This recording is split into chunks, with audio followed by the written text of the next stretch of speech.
Good evening, good afternoon maybe to some of you if you're from the West Coast.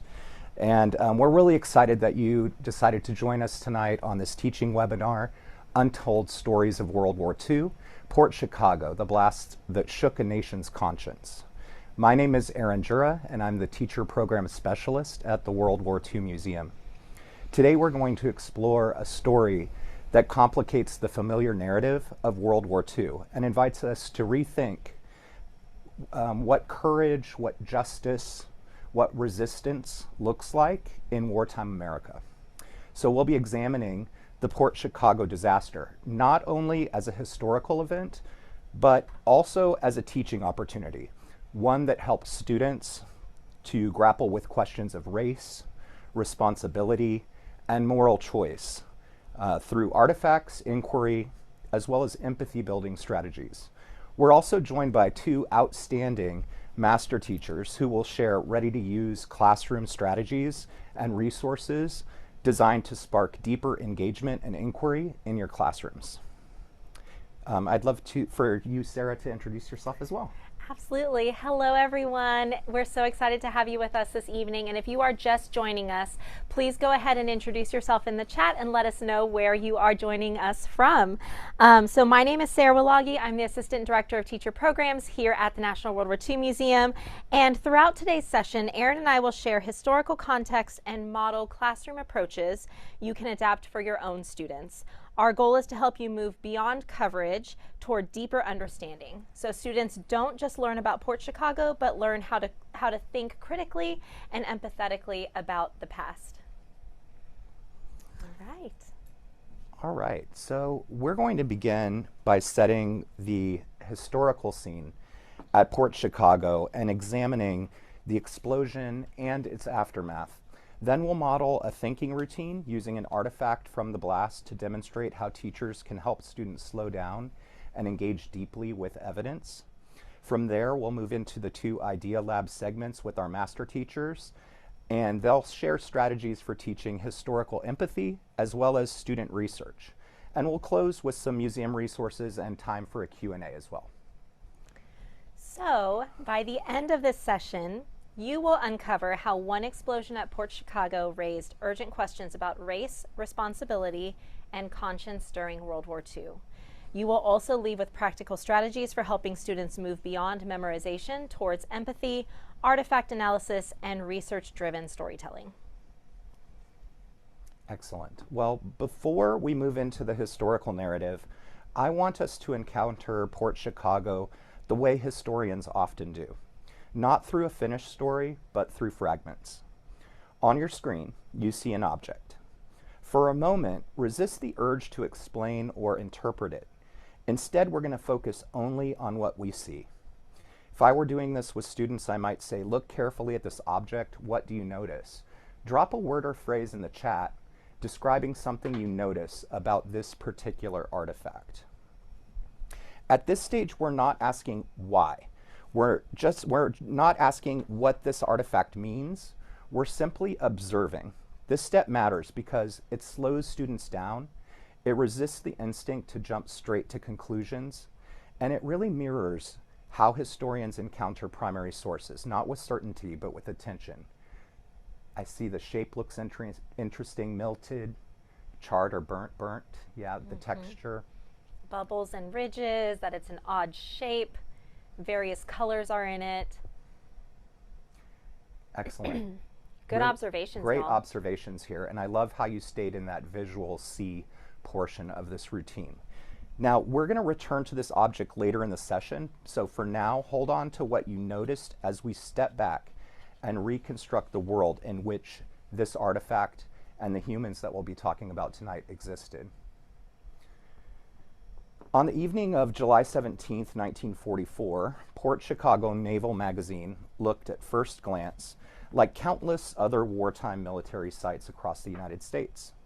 The docks were busy, floodlights illuminated cargo ships, sailors moved crates of ammunition from rail cars to ships headed for the Pacific Theater. But what appeared routine was anything but ordinary. Port Chicago was part of the massive wartime logistics system that sustained American power across the globe. By 1944, the United States was producing weapons at an unprecedented scale. Victory in the Pacific depended not only on soldiers and sailors fighting overseas, but on the steady movement of bombs, shells, and supplies across American ports. Yet, the labor that made this system possible was deeply segregated. The U.S. Navy in World War II operated under Jim Crow. African American sailors were overwhelmingly assigned to work service roles like cooks or stewards and dock workers.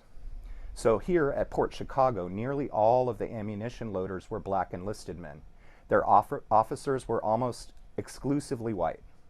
This division was not simply about assignment, it was about power. Black sailors did the most dangerous physical labor, while white officers supervised from a distance. The men loading ammunitions were responsible for handling thousands of tons of explosives, often stacked in unstable conditions. And crucially, these sailors received no formal training in handling explosives. There were no standardized safety protocols, no manuals, no consistent instruction. Many sailors recalled being told to simply move faster. Officers frequently treated speed as the measure of success, sometimes pitting crews against each other in informal competitions to see who could load the most ammunition in the shortest time. Imagine what that means pedagogically. We often teach World War II as a story of shared sacrifice and national unity. But at Port Chicago here, this sacrifice was really unevenly distributed. Risk was racialized. Danger was normalized. So for students, this is a really crucial moment to understand how structural inequity operates not only through the laws, but through everyday routines and expectations. If we zoom out for a moment, Port Chicago sits within a broader pattern of wartime contradictions. During World War II, African Americans were told they were fighting for democracy abroad. At the same time, they're facing segregation, discrimination, and violence here at home. So this tension was captured in what became known as the WWII campaign: victory against fascism overseas and victory against racism in the United States. But the WWII was not just a slogan, it was a lived reality. At Port Chicago, black sailors were essential to the war effort, yet treated as expendable. Their power and their labor in the machinery of war was important, but their safety was not prioritized. So their voices carried little weight within the chain of command. We also need to consider the psychological dimension of this moment. Many of these sailors were young men in their teens or early 20s. Some had never been near explosives before joining the Navy. They were working long shifts under intense pressure, often at night, surrounded by all these volatile materials that could detonate at any moment. So there's fear, but there's also pride. Military service offered wages, mobility, and a sense of purpose. So for some, it represented a chance to challenge stereotypes and to claim dignity in a society that had denied it. So when we ask students to imagine themselves at Port Chicago, we're not asking them to romanticize the past.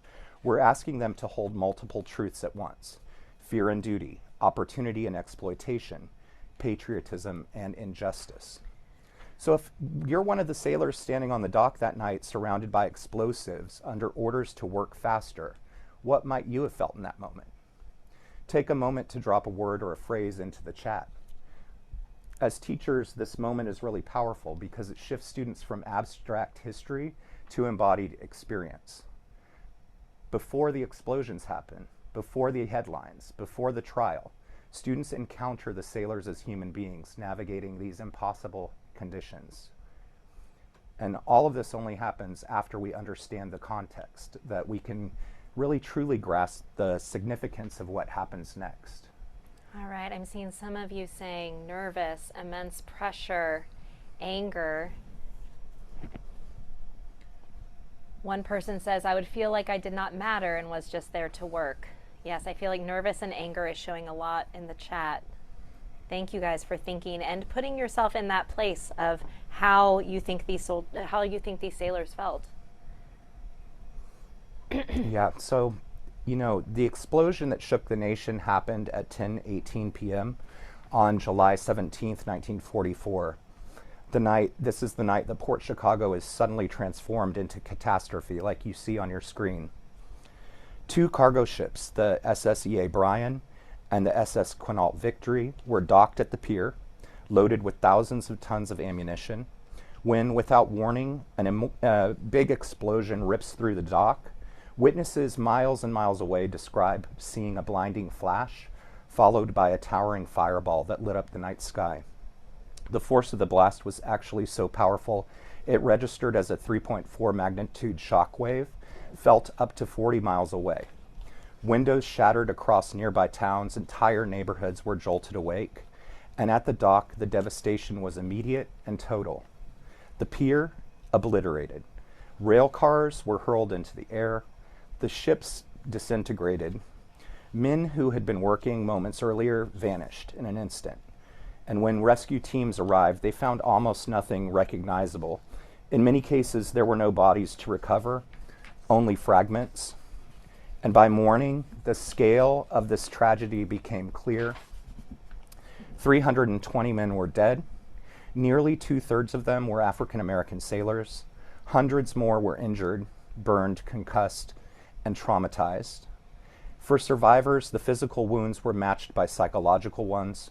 Many would later describe recurring nightmares and guilt and fear. But what makes Port Chicago especially significant is not only the violence of the explosion, it is how quickly the event was framed. Within days, this disaster was described as an unfortunate accident, a tragic but inevitable consequence of war. Official investigations focused narrowly on technical causes rather than the systemic responsibility, and questions about training, segregation, and unsafe labor practices were largely sidelined. This framing matters. When we teach this moment, we often ask students to consider not just what happened, but how it was explained. Who controlled the narrative? Whose voices were heard and whose were silenced? For many African American communities, Port Chicago was not simply an accident. It was evidence of a system that treated Black lives as expendable in the pursuit of victory. So in the chat, what words come to mind to describe this event? Take a moment to describe a word or a phrase.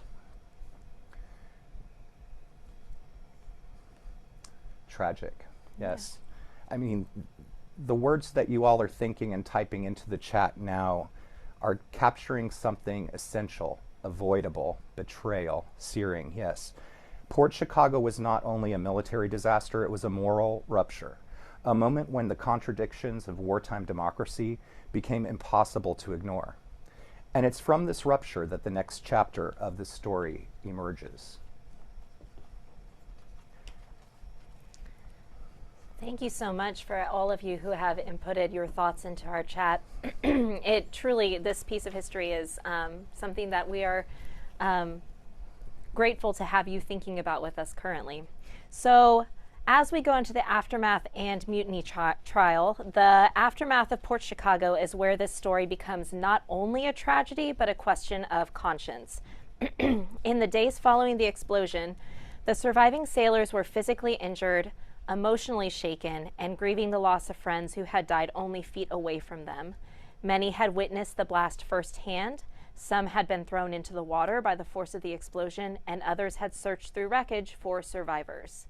Yet, within days, the Navy issued new orders. These men were told to report to another base and resume loading ammunition.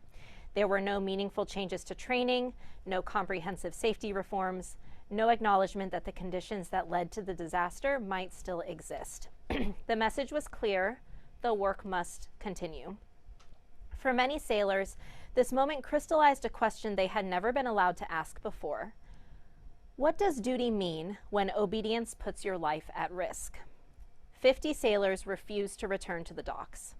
It is important to be precise about what their refusal was and what it was not. They did not sabotage equipment. They did not threaten violence. They did not attempt to desert. Instead, they articulated a simple demand. They would not continue dangerous work without proper training and safety protections. In modern terms, we might describe this as a labor protest or a workplace safety strike. But in the military context of World War II, it was interpreted very differently. These 50 men were charged with mutiny. Mutiny is one of the most serious crimes in military law. Historically, it implies rebellion against authority or refusal to obey lawful orders in a way that threatens military discipline. By labeling fear as mutiny, the Navy transformed a demand for safety into an act of disloyalty. The trial that followed was deeply flawed. The courtroom itself reflected segregation. The defendants were black enlisted men. The officers, prosecutors, and judges were white. The legal framework was rigid, and the assumption of guilt was almost built into the proceedings. Prosecutors repeatedly framed fear as insubordination. They suggested that courage meant obedience, regardless of danger. Defense attorneys had limited ability to challenge the systemic conditions that had produced the disaster. Racial stereotypes shaped testimony and sentencing. Witnesses described black sailors as emotional, irrational, or undisciplined. These characterizations echoed broader Jim Crow narratives about authority, masculinity, and control. Ultimately, all 50 men were convicted. Their sentences ranged from years of hard labor to dishonorable discharge. For decades, their convictions remained on the books. This is where Thurgood Marshall, who you see on the screen, and the NAACP enter the story. Marshall traveled to California to observe the trial. What he witnessed disturbed him deeply. He saw not a fair judicial process, but a legal system structured to protect military authority at the expense of black lives. Marshall publicly criticized the trial, calling it a miscarriage of justice. He framed Port Chicago not as an isolated incident, but as evidence of systemic racism within the armed forces. Although the convictions were not immediately overturned, the case had lasting consequences. It intensified pressure to desegregate the Navy. It strengthened arguments that racial inequality weakened American democracy, and it revealed that World War II was not only a battle against fascism abroad, but also a struggle over democracy at home. For teachers, this moment is powerful because it disrupts simple narratives of heroism and obedience. It forces students to confront difficult questions like, can the law be unjust while still being legal? And who decides what loyalty looks like in times of crisis? So in the chat, I want you to take a moment and reflect on this question. Is refusing an unsafe order an act of cowardice or courage?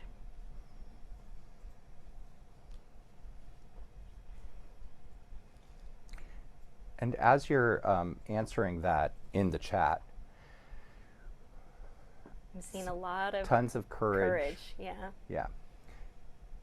Excellent. So as you're doing that in the chat, I want to return to the artifact that you see now on the screen. We began tonight by encountering this object without context and simply observing what we could see. A lot of you put some great observations about the color or the texture in the chat earlier. So we've explored the history of Port Chicago and kind of the conditions on the docks, the explosion, and now the mutiny trial. So we're ready to return to this object with deeper understanding. And we're really excited to watch a short video from our curator and restoration manager, Corey Graff, who will explain what this artifact is and how it was identified here at the museum. As you watch, think about how your understanding of this object changes now that you know the story behind it. Hi, I'm Corey Graff, one of the curators here at the National WWII Museum in New Orleans, Louisiana. And today we're going to be looking at some materials on loan from the Vallejo Historical and Naval Museum. They reveal a grim chapter in America's World War II history. Port Chicago, which is in the California Bay Area, was a naval magazine. What they did was load ammunition that was destined for the war in the Pacific. Often during World War II, black soldiers and sailors were relegated to less glamorous, supportive roles. Things like grave registration, construction, supply, and trucking. All the dirty and dangerous jobs that help a military win the war. And things were no different at Port Chicago. Ships being loaded with ammunition exploded on July 17, 1944, and it took 320 sailors' lives, a majority of them African American. The explosion was massive. It nearly vaporized 2 ships, a train, and many pieces of the pier. This mangled and burned piece of metal was actually found 12 miles away in downtown Vallejo, California. No one was quite sure what this was, whether it was a piece of one of the ships or some of the ammunition that was being loaded on. Some speculated that it was actually a piece of a mortar shell destined for the Pacific. We actually dove into our collection because we noticed this distinctive fuse on the back of this twisted piece of metal, and we were able to find this. This is the rear end of a 5-inch shell that was used like on destroyers and cruisers and battleships during the war, and we were able to match up that distinctive fuse on both of these and determine that this fragment is actually a piece of ammunition from one of the ships. Seaman Second Class Freddie Meeks was one of the men who survived that day. This is his undressed jumper from World War II. He refused to go back to work under those exact same conditions.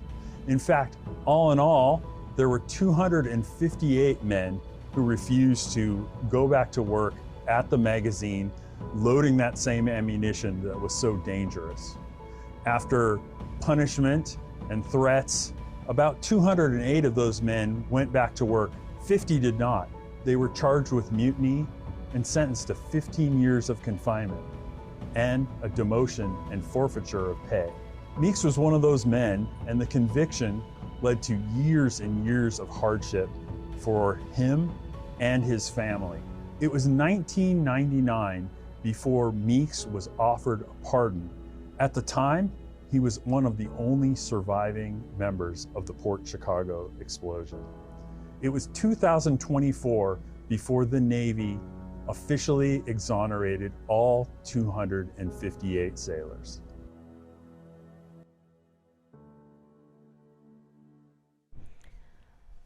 All right, I hope you enjoyed that video of Corey. I think that it really shows just the power of collecting and preservation, and how they were able to connect what this mangled piece and this artifact was, and how we were able to discover what it actually was originally, almost 80 years later. So really amazing. So now that we've heard from Corey and understand what this object is and how it was identified, we're going to move from observation into our think section, into interpretation. So when I'm looking at this object, I'm thinking about the scale of the explosion. I'm looking at how this metal is twisted beyond recognition. We had no idea what this piece of metal originally was for decades, and that tells us about how intense the blast was and just the extraordinary force that was released in that moment of the explosion. I also think about absence, about how this object survived when so many people did not. It becomes a fragment of memory, a piece of evidence that stands in for lives that were lost and stories that were interrupted. So this is a really powerful moment when students start to, they've already noticed details about this artifact, and now they're starting to put these pieces together and understand how it connects to humanity and to our history. And from the think, we go into the wonder. So if I were modeling this with students, I might ask, I wonder what the sailors felt in the moments before the explosion. I wonder how many warnings were ignored before disaster struck. I wonder how the story might have unfolded differently if the sailors had been white. Or I wonder how many similar stories were never preserved, never investigated, or never taught. So this wonder piece is where that historical inquiry truly begins. And when they wonder, they realize that history is not finished. It is something that we continue to question, continue to reinterpret, and continue to debate. Thanks so much, Sarah. So as we continue here, we're going to move into our master teacher segments now.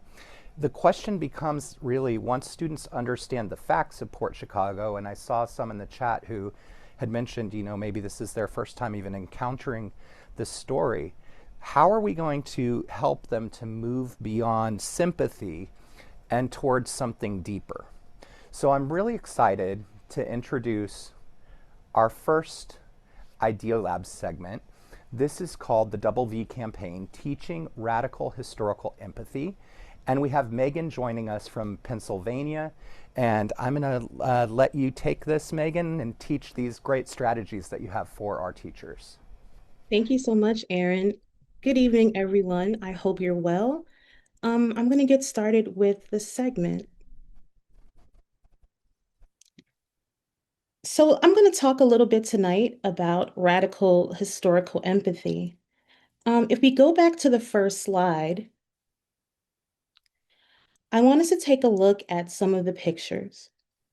So often when we ask students to empathize with people in the past, what are we really asking them to do?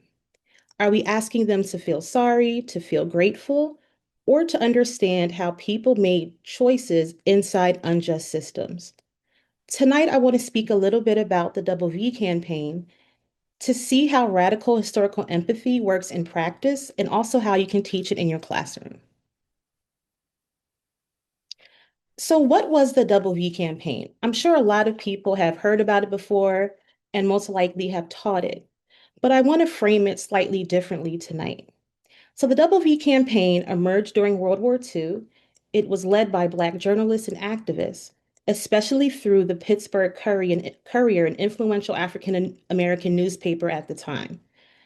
It called for victory against fascism abroad and also victory against racism at home. I would love to hear your thoughts so far in the chat. So based on these three images here, what larger events, ideas, or themes do you think these images connect to?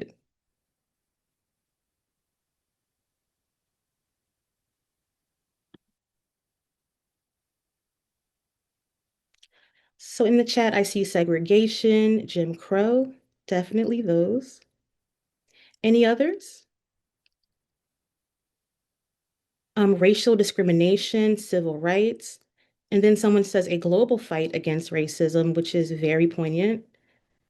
An anti-lynching campaign. Yeah, definitely. All of these things are perfect. Systemic racism. Yes, I'm glad that you are making that important distinction.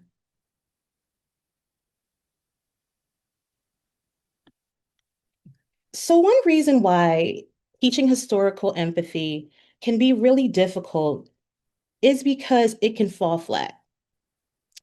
Often we will hear from our students when we give them a document or if we're talking about something that's really heavily historical context based, they'll say things such as they didn't know any better, that was just the time, or I feel badly for them.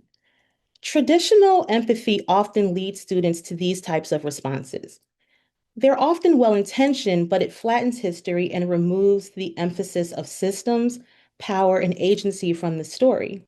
But radical historical empathy can provide us with a tool to help students analyze why people acted as they did.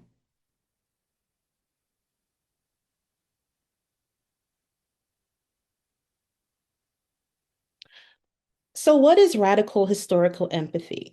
If you look on the left-hand side of my slide, this is what it involves. So radical historical empathy forces us to take a closer look at the importance of context, power, agency, and also humanity.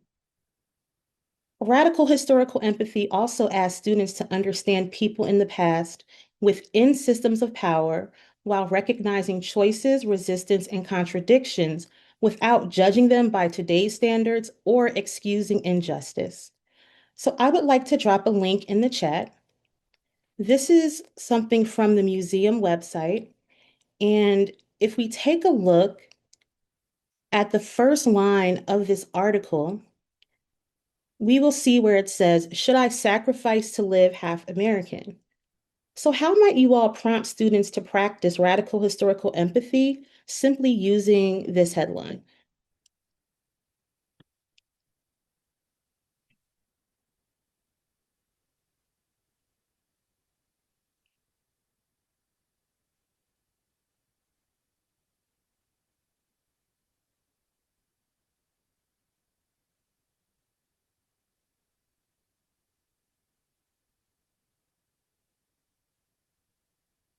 And again, we're considering that first line, should I sacrifice to live half American? It's a very powerful question.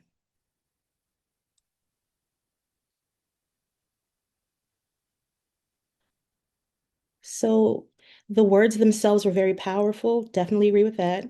Having students really break down what that means. Yeah, I agree. And then Stephanie is saying what was happening in America at this time, that someone felt that they were only considered to be half American. Yeah, really good. What does it mean to be half American? Asking why someone might feel half American. Definitely, all of these questions are really important. And then Michelle is also saying this person is questioning their agency. Yeah, definitely true. And then also when they had to think about what they're capable of. Yeah, thank you, everyone. So I want to make a clear distinction between traditional forms of historical empathy and then radical historical empathy. So traditional historical empathy often centers feelings, sympathy, or moral judgment. Radical historical empathy centers understanding. It asks us, what are the constraints? Who held power? What risk did people face? Students don't necessarily have to agree with the historical actors they're studying, but they do need to understand their actions and the systems that made their choices possible. So if we take a quick look at this chart, as you can see, traditional kind of keeps us here with the feelings, maybe a little bit of systems, but then the focus is definitely more on the individual. But as we shift toward a more radical understanding of historical empathy, it moves us from feeling to understanding, from basic understandings of systems to deep analysis, and then it allows students to combine both a systemic and individual critique of what they're studying. So I want to share with you guys tonight a strategy that I think could be useful for your classrooms. I use what is called the double lens protocol. And as you can see, it is broken down from 1, 2, and 3 on the slide. So if we're talking about the historical lens, we're going to be asking what's happening and what people knew at the time in terms of power, who holds the power. And then when it comes to choice, what actions were people actually taking? And what does that say about their humanity, but also about their agency as well? If you take a look on the left-hand side of the slide, what you'll see there is a resource that the museum has. It's from Emmett J. Scott, who was a longtime aide to Booker T. Washington, and he also was a special advisor to the Secretary of War during World War I. And he was widely considered an important person within African American history.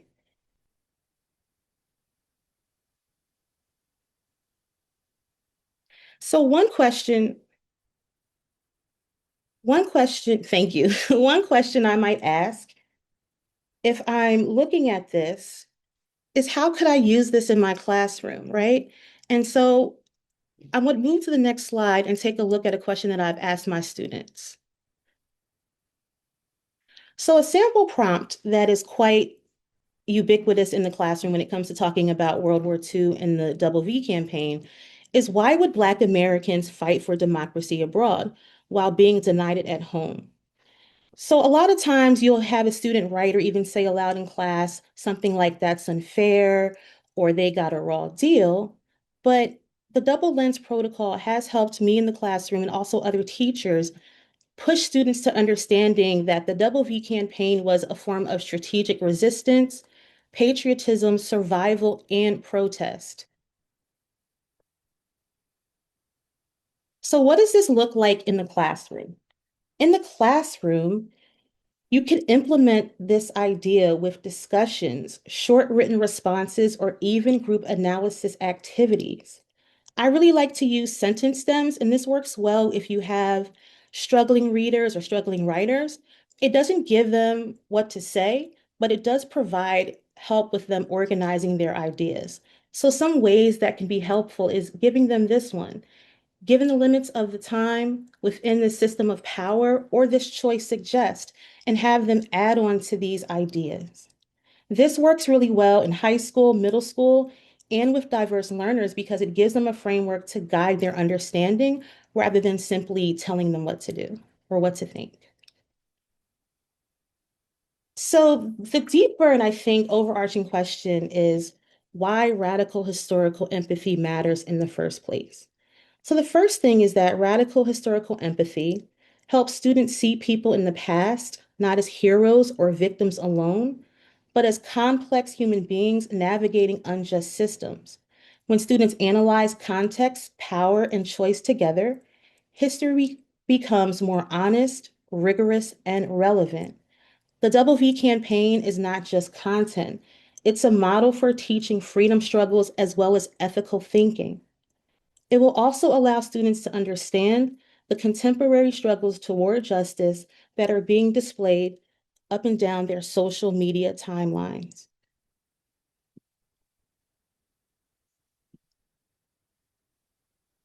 Thank you, everyone, for listening.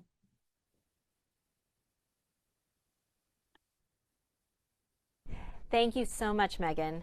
And as Megan just showed us, historical empathy helps students connect emotionally and ethically to the past. It allows them to see people at Port Chicago not as distant figures, but as individuals navigating fear, injustice, and impossible choices. So the next question, though, is what do we do with that empathy? And that's where our next idea lab comes in. So I am thrilled to introduce Aditi Doshi, a master teacher from Van Nuys High School in Southern California. Aditi, I'll turn it over to you. Thank you so much for that introduction. Hello, everyone. My name is Aditi Doshi, as was just mentioned, and I'm a teacher here in California, Van Nuys, California, in the Los Angeles area. It's an honor to join you today on the fourth day of Black History Month, especially on the 100th anniversary of its initial observance, led by Carter G. Woodson. Black history over and over again asks us to hold America to be true to its highest ideals. And I think this critical history is exemplified by the Port Chicago 50. So I'm here today to build upon the previous presentations and share another strategy for amplifying and honoring the stories of the Port Chicago veterans through historical research and inquiry.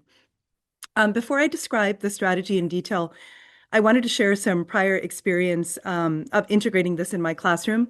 For the past 2 years, my students and I have had the privilege of participating in the National History Day Silent Heroes program. Many of you may be familiar with the National History Day competition. In the Silent Heroes program specifically, teacher-student teams research and memorialize veterans over the course of an entire school year. This work culminates in published profiles of the chosen veterans, as well as delivery of eulogies at the veterans' grave sites. My students and I have been fortunate to honor 2 local Korean War veterans, and this year to focus on honoring 2 local U.S. Marine Corps veterans who served during World War II. In both the historical research work that we've done with the Silent Heroes program, as well as the strategy that I share with you today specific to the Port Chicago 50, there are some common goals and best practices that emerge. If we can go ahead to the next slide, please. So in my classroom, as well as with the work that I'll share with you today, we use this model of historical research and inquiry to honor the legacies of individual veterans, like the Port Chicago 50, and even more specifically, individual stories of the Port Chicago 50. This allows us to honor untold stories from conflicts like World War II. We also focus on local stories and local veterans so that our students can understand the connection between a global conflict like World War II and our own communities. We offer our students opportunities to share this research with our school and our communities so that their knowledge production contributes to broadening historical narratives with these untold stories. So I'm going to go ahead now and talk about how we can take this process of historical research and inquiry and apply it specifically to the Port Chicago veterans. And I'm going to use Port Chicago veteran Freddie Meeks, whose story you were introduced to earlier in the presentation during the video, as an example of how we can utilize historical research and inquiry to honor veterans.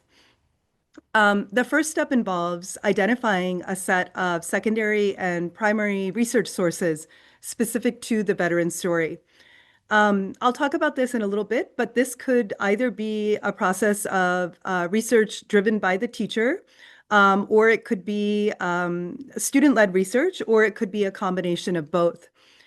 All of the sources that I'm going to share with you specific to Mr. Meek's story will be shared in the chat as well as after the presentation, but I'll go through a few of them specifically. So you can see the types of sources that my students and I have used to do this work. So for secondary sources, in trying to help students research and highlight Mr. Meek's story, I've included obituaries for Mr. Meeks that are included both on the Veterans Legacy Memorial, which is a resource that is administered jointly by the VA and the National Cemetery Administration, as well as his memorial on Find a Grave. And then I've included a couple resources from the National WWII Museum, a secondary source article, as well as an excerpt from an oral history by National Park Service Ranger Betty Soskin on the Port Chicago historic site. And of course, Ms. Soskin passed away recently. And so this is a particularly powerful, I think, source to share with students, a secondary source, knowing a little bit about her background.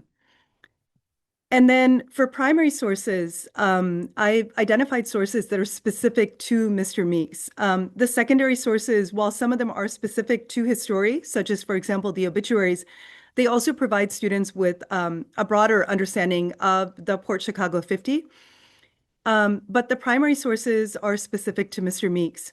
So as these are being shared in the chat, and again, after the presentation, you'll see a collection of both census and military records for Mr. Meeks. These were found on Ancestry Library, and I'm sure some of you have utilized Ancestry perhaps for your own research, your own family research, maybe even with students. But Ancestry enables no-cost access either through a subscription provided to schools, Ancestry Classroom, or through public libraries. And so it is accessible for you and your students. So I was able to identify 1930 and 1940 census records for the Meeks family, as well as Mr. Meeks' World War II draft card, muster rolls from his naval service, and then a separate primary source, an oral history that he conducted with UC Berkeley in 1980. So I think some of these are being dropped in the chat so that you can see them. And again, they'll be shared after the presentation as well. Here is Mr. Meeks' World War II draft card. And so this is obviously a very tangible source, very powerful for students to see, when he was registered, and it helps them to build their understanding of his life and his service. If we can go back to the next slide, thank you. Mr. Meeks would be a local veteran for my students. He lived in Los Angeles for much of his life following World War II. His gravesite is local to us. But I also encourage you to identify, if you hope to help your students go through this process of historical research with specific Port Chicago veterans, veterans that may be local to your own community. And so the last link here is a link at the National Park Service that identifies, this is a screenshot, but if you scroll down, identifies a list of Port Chicago veterans. And it's quite possible that you'll be able to find one local to your community. So we can go back to the next slide.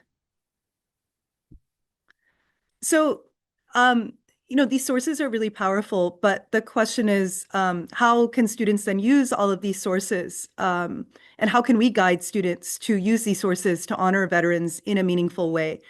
And also use this research to contribute to historical knowledge production so that we broaden the narrative on World War II. So first, I'll just remind you one more time that, depending on your students' familiarity with historical research, their age, their grade level, you can either create the source sets and share them with your students, or to encourage your students and to guide them in their own research. I think either one is a powerful experience. The next step then is to create opportunities for students to compile and share their research. So I'm actually going to start with the last bullet here, which is a less time-intensive way of allowing your students this opportunity to honor veterans. And it's one I think that would be accessible for many of us. It's a 1 to 2 day lesson that allows students to research and write and deliver eulogies in a classroom setting. If we can go to the next slide, this is an activity from my African American Studies class where students were studying Black soldiers' contributions during the Civil War, and also how these contributions furthered the larger Black freedom struggle. So students used a readily available database of Black Civil War soldiers' military records to write and deliver a short eulogy in class.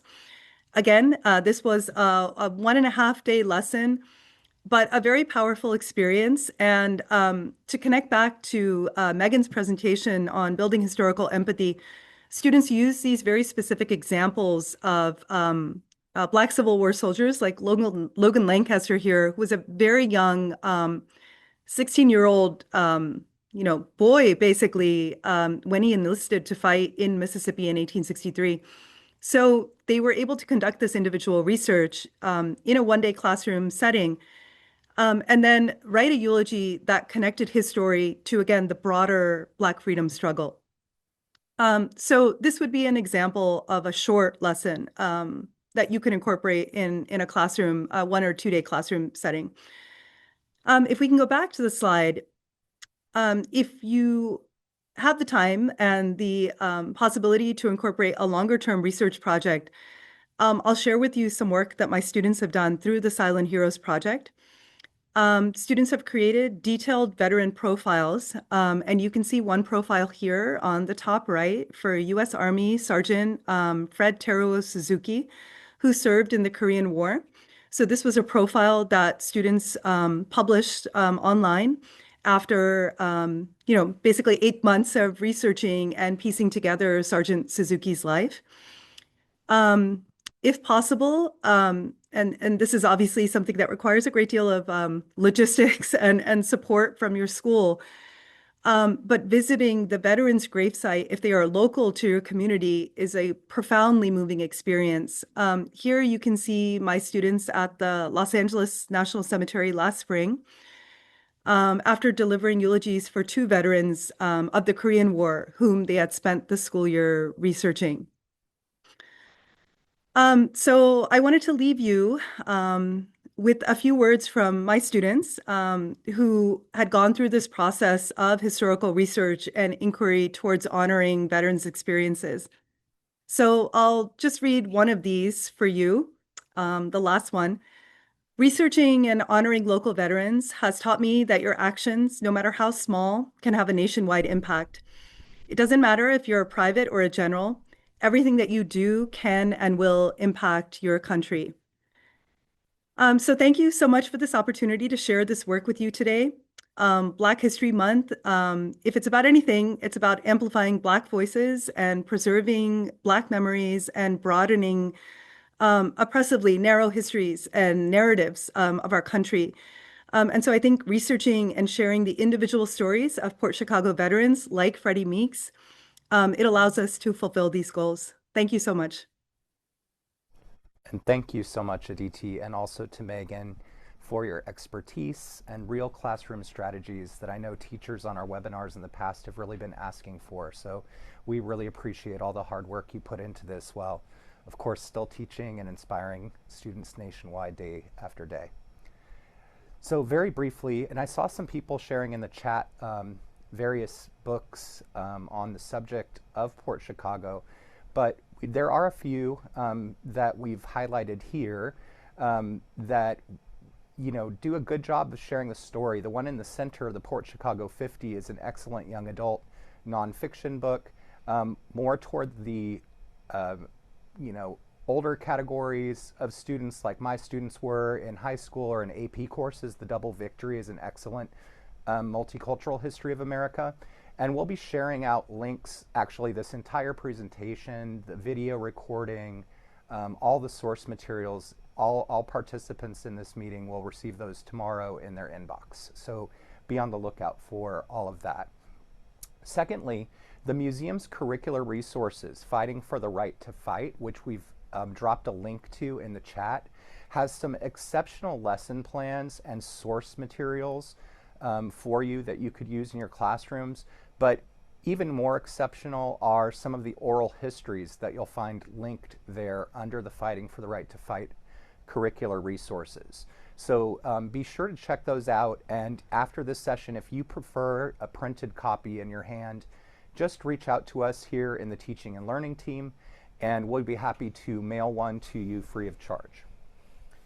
Lastly, and we're not going to get to playing this particular video today, but we are going to send you a link to it. We created an electronic field trip, actually, for this, for Port Chicago that was filmed on site with student reporters talking to National Park Rangers about the explosion, the work there at Port Chicago Naval Magazine, as well as the aftermath and the trial.